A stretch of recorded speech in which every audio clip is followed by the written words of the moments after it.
कहानी की शुरुआत में हमें रास्ते में जाते हुए दो बसेस को दिखाया जाता है। उस बस में बहुत सारी फीमेल स्टूडेंट होती है जो वे सभी अपनी क्लासेस के लिए जा रही होती है। उन्हीं में से एक का नाम मित्सुको होता है जो देखने में काफी प्यारी थी। वह अपनी नोटबुक में कुछ लिख रही होती है। तब उसकी फ्रेंड उससे कहने लगती है, क्या तुम दिन भर ये लिखती रहती हो? क्या मिलेगा इस तरह की नोटबुक बनाने से? यहाँ देखो सभी लोग एंजॉय कर रहे हैं, तुम क्यों नहीं करते? ये कहकर उसकी फ्रेंड उसकी नोटबुक छीनने लगती है और उसका पेन नीचे गिर जाता है और वो अपना पेन उठाने के लिए जैसे ही नीचे झुकती है तभी हम देखते हैं कि उस समय कोई चीज बहुत तेजी से आती है और सारी लड़कियों को और उस लड़कियों के साथ उन दोनों बसों को आधे से में काट देती है, जिस वजह से सारी की सारी लड़कियां दो हिस्सों में कट जाती हैं। इसी के साथ जैसे ही मित्सुको ऊपर उठती है तो ये देखकर काफी हैरान हो जाती है और कहने लगती है, अब ये क्या हो गया? अब क्योंकि वो नीचे पेन लेने के लिए झुकी थी इसलिए वो बच जाती है। ये देखकर वो बहुत ज्यादा डर जाती है और वो बस से उतरकर भागने लगती है। यहाँ पर हमें पता चलता है कि इन सभी को काटने वाली चीज कुछ और नहीं बल्कि हवा ही थी जो सभी को काट रही थी। ये हवा अब मित्सुको के पीछे भी पड़ जाती है। ये देखते हुए मित्सुको चिल्लाती हुई काफी तेज भागने लगती है।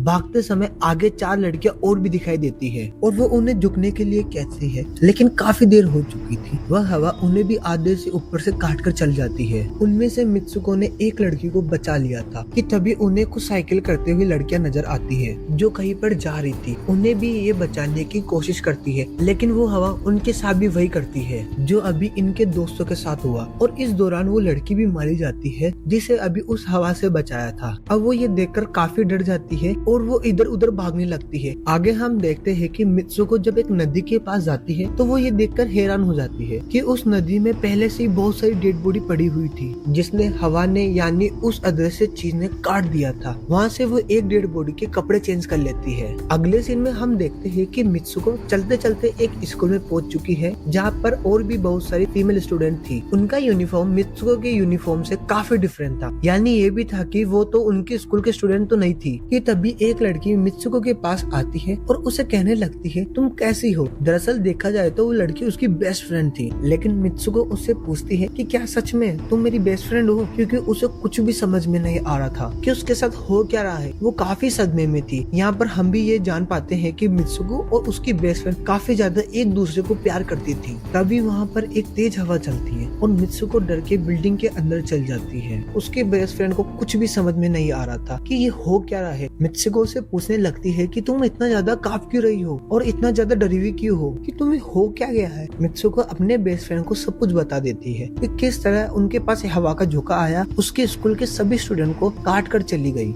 यह सुनकर उसकी दोस्त उसे विंडो के पास ले जाकर उसकी हाथ बाहर निकालती है और कहने लगती है कि ये देखो ये बस हवा है और कुछ नहीं। यहाँ पर मित्सुको के दिल को कुछ शांति मिलती है और इसे लगता है कि ये शायद मेरा ख्वाब भी हो सकता है। जिसके बाद मित्सुको का बेस्ट फ्रेंड अपने दो और दोस्तों को लेती है और क्लास बंद करने का प्लान बनाती है। जैसे ही ये चारों क्लास के बाहर जाने ही वाले थे कि तभी वहाँ पर उनकी टीचर आ जाती है और उन्हें देख लेती है, लेकिन वो चारों वहाँ से भाग जाती है और चारों भागते भागते एक लेक के पास आ जाते हैं। वहाँ पर मित्सुको की बेस्ट फ्रेंड अपने दोनों दोस्तों को भी उसके ख्वाब के बारे में बताती है। तभी उनमें से एक लड़की कहती है कि हो सकता है कि ये सच हो, जैसे मिरर वर्ल्ड होता है जहाँ पर इस दुनिया का अपोजिट यानी उल्टा होता है, जहाँ पर इस दुनिया का अपोजिट यानी उल्टा होता है। ये कहकर वो तालाब में एक पत्थर फेंक कर कहने लगती है कि देखो यहाँ पर मैंने पत्थर फेंका है, लेकिन हो सकता है कि दूसरी दुनिया में ऐसा ना किया हो। तभी अचानक से उस तालाब में से एक क्रोकोडाइल निकल कर आता है, उसमें से एक लड़की को खा जाता है। फिर वो लड़की कहने लगती है कि देखो मैंने कहा था ना, जो इस दुनिया में होता है वो उस दुनिया में बिल्कुल भी नहीं होता और जो इस दुनिया में हो रहा है वो उस दुनिया में बिल्कुल भी नहीं हो सकता। तो इसको भी उस दुनिया में मगरमच्छ ने खाया है और यहाँ देखो यहाँ तो ये बिल्कुल सेफ है। उसी लेक के पास एक बिस्तर यानी एक बेड नजर आता है। ये चारों उसी बेड के तकिए को उठाकर खेलने लगते हैं। दूर से दो लड़कियां इन्हें देख रही थी। उन दोनों लड़कियों में से एक ब्राइडल बनी हुई थी क्योंकि ये दोनों लड़कियां आपस में शादी कर रही थी। जिसके बाद उनमें से एक फ्रेंड बताती है कि हमें कुछ ऐसा करना होगा जो इस दुनिया में इम्पॉसिबल हो, क्योंकि हमारी किस्मत तो पहले से लिखी जा चुकी है लेकिन हम इसे बदल सकते हैं। जिसके बाद ये सभी लड़कियां अपने स्कूल में वापस आ जाती है और नेक्स्ट लेक्चर लेने के लिए क्लास में चली जाती है। तभी मित्सुको देखते हैं कि उसके पास एक तकिया पड़ा हुआ है। अब जैसे ही वो इस तकिया को उठाने के लिए नीचे झुकती है तो तभी उसकी एक टीचर क्लास में गन फायर कर देती है और जैसे ही मित्सुको उस तकिया को उठाकर ऊपर देखती है तो क्लास में सभी लड़की मारी जा चुकी होती है और यहाँ पर एक बार फिर से वो बच जाती है, जैसे पिछली बार अपने ड्रीम्स में बच गई थी। थी। मित्सुको की टीचर उसके पास आकर कहती है कि तुम्हारी हिम्मत कैसी हो गई इस क्लास को बंद करने की, अब तुम्हें भी मरना तय है। कि तभी उसी वक्त दो लड़कियां और आ जाती है और मित्सुको को वहाँ से बचाकर भगा ले जाती है। लेकिन एक दूसरी टीचर वहाँ आकर उन दोनों लड़कियों को मौत के घाट उतार देती है। अब जितने भी स्टूडेंट की जान बच गई थी, मित्सुको उनके साथ बाहर भागने लगती है। सभी टीचर्स उन सभी लड़कियों पर फायरिंग करने लगते हैं। अब यहाँ पर फायरिंग के दौरान सभी लड़कियों जैसे ही वहाँ से बाहर आती है तो यहाँ पर हवा उन्हें काट देती है। यहाँ पर अब मित्सुको भी यहाँ पर एक बार फिर से अकेली रह जाती है और वो यहाँ से भागकर ग्राउंड एरिया से होते हुए पुलिस स्टेशन में जाती है। वो वहाँ पर सब कुछ बताने लगती है। उसकी बात सुनकर पुलिस वाली लड़की उससे कहती है कि लेकिन तुमने स्कूल वाले कपड़े तो नहीं पहने हैं। और जब वो उसके सामने एक मिरर रखती है तब मित्सुको उस मिरर में देखती है कि वो तो एकदम से बदल गई होती है और लोग उसे मित्सुको के नाम से नहीं बल्कि कुछ और नाम से बुला रहे होते हैं। यहाँ पर हमें पता चलता है कि उसकी शादी होने वाली है। तब वही पुलिस ऑफिसर उसको उसकी शादी में लेकर जाती है। ये देखकर आसपास के लोग उसे कांग्रेचुलेशन दे रहे होते हैं। अब जैसे ही उसे सब लोग लेकर चर्च पहुंच रहे होते हैं तो मित्सुको की बेस्ट फ्रेंड भी वहीं पर मौजूद होती है। मित्सुको उससे पूछने लगती है कि ये सब मेरे साथ क्या हो रहा है। तब उसकी दोस्त उससे कहती है कि अभी खामोश रहो, हम किसी और के कंट्रोल में हैं, बस जैसा मैं कहूँ तुम वैसा ही करो। और उसे कहते हुए उसकी वेडिंग ड्रेस पहनाती है और उसे वहाँ जाने के लिए कहती है। अब जैसे ही वह अपनी मैरिज सेरेमनी के लिए आगे बढ़ती है तो वहाँ की सभी लड़कियाँ उसका मजाक उड़ाने लगती है। ये देखकर उसकी बेस्ट फ्रेंड एक एक करके सबको मारना शुरू कर देती है। जिसके बाद जैसे ही मित्सुको आगे बढ़ती है तो उस ग्रूम की जगह एक ताबूत खड़ा हुआ नजर आता है। उस ताबूत को खोलने पर एक बहुत बड़ा पिग बाहर निकल आता है। मित्सुको उसे देखकर काफी ज्यादा डरने लगती है। एक टूटी हुई बोतल से उस पर अटैक कर देती है। जिसके बाद मित्सुको और उसकी बेस्ट फ्रेंड चर्च से भागते हुए बाहर जाती है। यहाँ गेट पर भी दो लड़कियां इन्हें रोकने की कोशिश करती है लेकिन मित्सुको और उसकी बेस्ट फ्रेंड इन्हें मारकर वहाँ से भाग जाते हैं। उधर मित्सुको दूसरी तरफ भाग जाती है क्योंकि अब उसे लग रहा था कि उसके साथ कुछ ज्यादा ही गलत हो रहा है। आगे जाने पर एक और मिरर में खुद को देखती है तो वो एक बार फिर से खुद को बदला हुआ पाती है। अब जिस जगह पर मित्सुको थी वहीं पर रेस हो रही थी। तभी उसके पास कुछ लड़कियां आकर उससे कहने लगती है कि तुम तो बहुत अच्छी रेसर हो, भाग क्यों नहीं रही हो। और जब वो भागने स्टार्ट करती है तो खुद में काफी एनर्जी फील करती है। जिसके बाद मित्सुको रेस जीतने की पूरी कोशिश करने लगती है। भागते समय उसे अपने डेड फ्रेंड भी नजर आते हैं जो कुछ वक्त पहले उसके स्कूल में मारी जा चुकी थी। कि तभी उसी वक्त उसकी बेस्ट फ्रेंड भी आ जाती है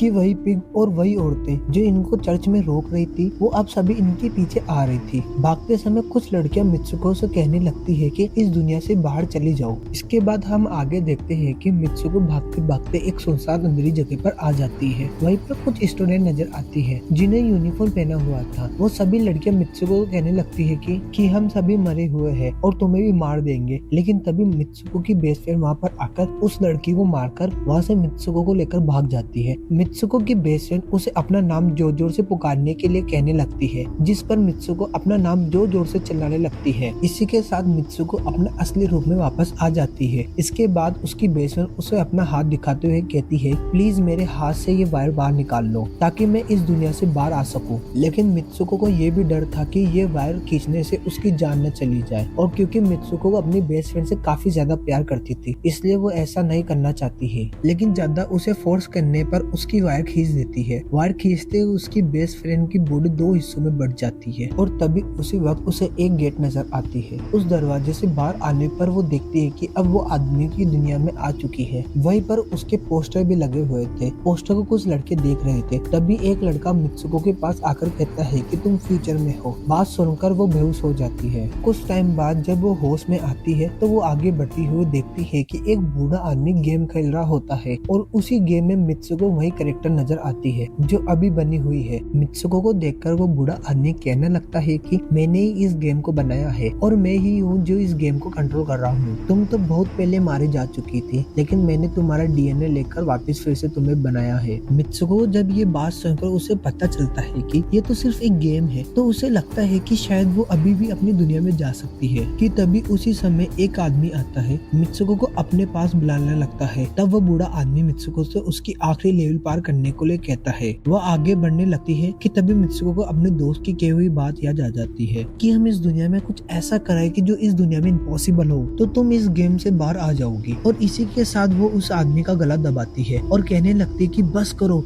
हमारे साथ खेलना।